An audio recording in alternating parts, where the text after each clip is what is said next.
All right, so recap over UFC 308, which happened yesterday afternoon. Just want to start saying that was a great card, great event. I watched it from I just watched the whole event. I'll be going over the last 4 fights, just a breakdown of it. And yeah, starting off, we got Lerone Murphy versus Dan Ige. That was a close fight. I actually had a feeling that I might have been overhyping Murphy a little bit.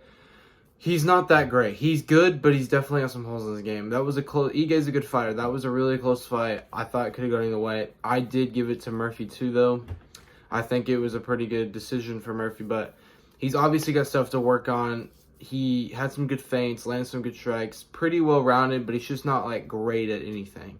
He knew that himself. He said after the fight, but I do think we will see a better Lerone Murphy after this fight, in his next fight. He deserves a top 10 matchup. Give him someone better like Josh. He called out Josh Emmett. Give him Josh Emmett. It's a great fight. I think Murphy's going to win.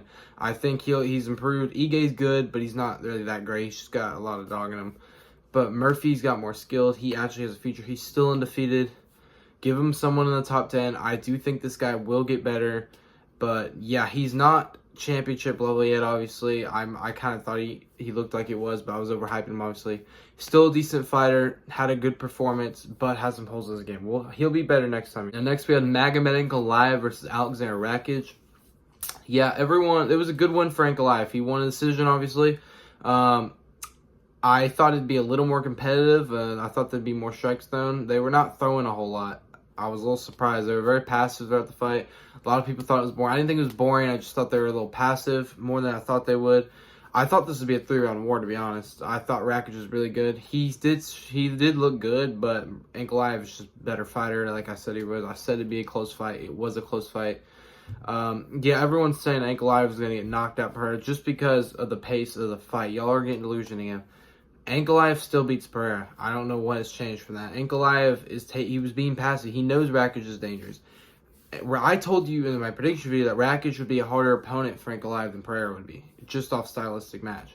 Ankalaev chins Pereira. I'm telling you that. I mean, it's going to be hard with Ankalaev's guard. Pereira's going to be hard to touch him. And the only threat is the leg kicks. But Ankalaev ate those leg kicks. He didn't seem too bothered by it. I mean, he was a little bothered, but not really. I think he still puts Pereira out pretty early, like first 2 rounds, because if he doesn't, it might cause him trouble. Pereira could easily win that too, but I do think he can go either way. I'll lean towards Ankalaev. People are just writing off Ankalaev now because of that performance. That was a good performance. I mean, y'all expected a war, but y'all thought it was boring, so now he's a bad fighter. That was still a good performance. I think he is still championship material. They need to get him up again. They need to give him a title shot immediately. He already deserves it before the fight, and now he officially deserves it. He had a pretty decent performance. Rakic, I don't know what's next for him. He's now lost to 2 guys in top 5. He needs another opponent, like top 10. He's still a decent fighter. Could get a comeback. He's just had some bad luck. But good performance. Next, we have the co-main event. Robert Whittaker versus Khamzat Chimaev. Did not go my way. Just did not go my way. I thought Whittaker had it. Obviously, Chimaev won my first round submission. I really did not expect that to happen. I mean, I honestly thought Whittaker was ready. Chimaev, I didn't think he was himself, but he's better than ever. To do what he did to Whittaker just shows how good Chimaev really is. He's a once-in-a-generation kind of talent.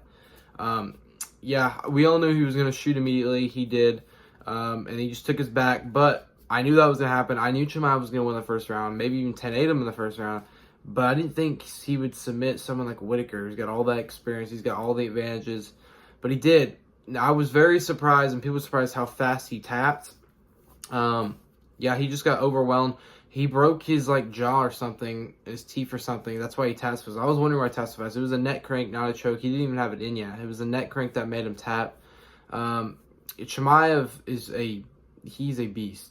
I still think he loses to Duplessis. Don't get delusioned by it. Drakus is a dog. That guy will die before you tap out. I just don't think he'll be able to. Whatever Chimaev thinks will happen with Drakus, that's not going to happen. But I'm not going to take it away from that. To do what he did to Whittaker is extremely talented. Whittaker is so good, and he just did that to him. No one's ever done that to Whittaker. Chimaev is not like anyone else. This guy deserves a title shot next, in my opinion. I do think Drakus and Strickland should fight next, and then Chimaev fights the winner of that. I think Chimaev would probably maul Strickland. I mean, just in my opinion. I don't think Strickland, he probably would get submitted in the first round. But Drakus is different. I don't think Drakus is losing to Strickland again. Drakus probably got that. But great performance by Chimaev. Definitely deserves it. For the main event, we had Ilia Topuria versus Max Holloway. Made me feel so good after that because there were actually people trying to make themselves believe that Max wins the fight. Ilia knocked him unconscious, third round. Like I told you be sad. It was sad watching Max sleep. He's in another dimension now. I said that was going to happen. No one listened to me, but yeah. No one will beat Ilia. I'm telling you, no one will beat Ilia at featherweight. It's impossible. You can't beat Ilia. He's the best boxer of all time, and I'm not glazing him. He is the best boxer to ever live in all of UFC. No one's like him. He's better than everyone. Ilia is the best technical boxer of all time in the UFC. He's a great grappler. He body slammed Holloway down and just grappled him too. We didn't think he was a grapple. And he's just a stud. This guy stand by his word. The second the fight started, he stood at the ring. He stood in the middle of the center and said, let's go. We'll go the first 10 seconds. He wasn't kidding in the press cards. And Max cowered away. He was scared. I told you he was scared. He looked nervous all weekend. I thought Chimaev was nervous too, but I was wrong about it. I was not wrong about Holloway. I knew he looked nervous. He didn't want to do it. He knew he would have got knocked unconscious in the first 10 seconds if he did that. And yeah, Holloway had a good fight though. I mean, he was landing, maybe even won the second round, but it doesn't matter. Ilia breaks you down and just once he catches your chin, you go night-night. It's over. And that's what he did. He just hit him with that right hook and he finished on the ground. And he went out cold.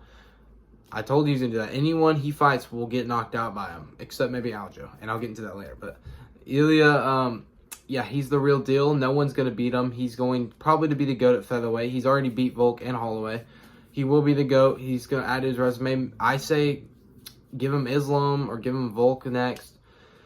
Well, actually, no. People are writing. No one's talking about this. You give him the winner of Mosvar, Evlov, and Aljo. Because I think Aljo could possibly beat him. But I love Aljo, so I might glaze a little bit. Or give him Islam. That'd be the dream fight. Islam actually versus Ilia. Ilia said he'd submit him. He's got that vulnerable in him. But Ilia, great performance. Broke him down. Great boxing match. He outboxed him, in my opinion. Might have got outstruck, but it's all good. He finished the fight. Yeah, he looks so good tonight. I don't think anyone beats him. Max, he had a good performance. I really think they should have put the BMF title for line because Ilia should be the BMF champion. But it is what it is. I don't know what's next for Ilia. I guess give him Islam or winner of Mosvar and Aljo. Max, I guess, can fight. Like, he should go up to lightweight, in my opinion. Go fight, like, I don't know, Dan Hooker or something. Because he's never going to win the belt again. But, yeah. So, anyways, I'll wrap it up for the recap. It was a great card. I loved it. We had some prospects in the prelims. That Ibo Aslan guy, that guy is a menace. That guy's going to be a problem for light heavyweight. He needs to be ranked. The guy's finished like everyone in the first round. He's got that Turkish power, as you say. Jeff Neal had a good performance. Obviously, the Santos got hurt. Yeah, there were some other good fighters in the prelims. But yeah, that was a great card. Make sure to like and subscribe. I'll be back on Wednesday for another video.